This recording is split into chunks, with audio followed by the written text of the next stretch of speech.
This is my response to Alex's question set 3. First question: what do you think your life would be like if you never had education available to you? I think that's tough because it's hard to think about that without using the education that I've had available to me. I think, but in a general sense, I think ignorance, you know, you don't know as much and you're capable of less. So I think that I wouldn't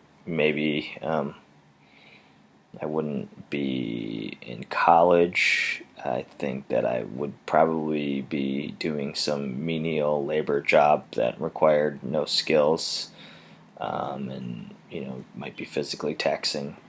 Um, I think it would be really hard to say, but I don't think I would have as high a quality of life. Short answer. Question 2: is there anything that we can do in order to help these other countries jumpstart their education programs? Yeah, I think that with the United States being the economic superpower that we are, I think that we have a lot of influence in the way that the world works. I think giving money and aid is a good thing, but I also think that money and aid needs to be closely watched and regulated. Um, and I think the benefit, and this was a question, I'm not sure if I included it in my set of questions, but I think that there's a benefit to helping these other countries. I think that um, the benefit comes in the way that if you help other countries jumpstart their education programs, theoretically, that jumpstarts their economies. And when their economies grow, they're able to produce more and take place in more of a global market in terms of trade. So I think the more, we live in a globalized world now. Everything's export, import. No, very rarely do countries, self-sustain on the products that only they make. So I think having more players on the global stage benefits the United States.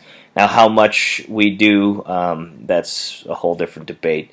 But I do feel like, as the kind of world police in terms of our military and having military everywhere and bases everywhere, and with our GDP so much larger than many other countries, I think we have a certain responsibility to address, um, you know, education in some other countries. Um, Question 3: was there something? What is something that was similar between the educational struggles in Asia and Africa?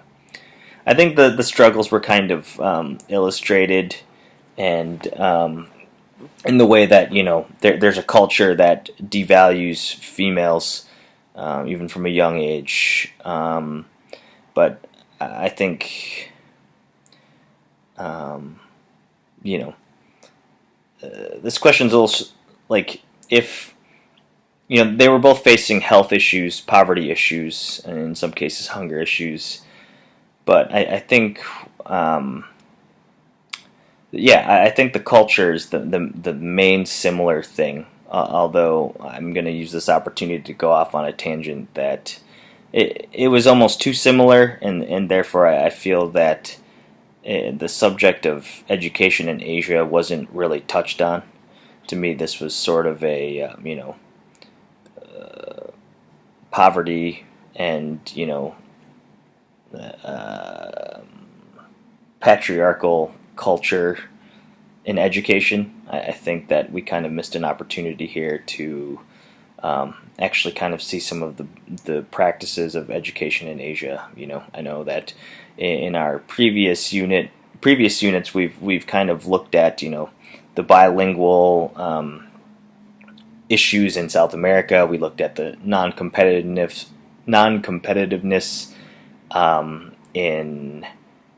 in Europe and Finland, and I think this kind of poverty view that we took of Asia, that there are countries that are doing economically fairly well and that are extremely competitive. And I was actually, when I signed up for this unit, was kind of hoping to touch on that more.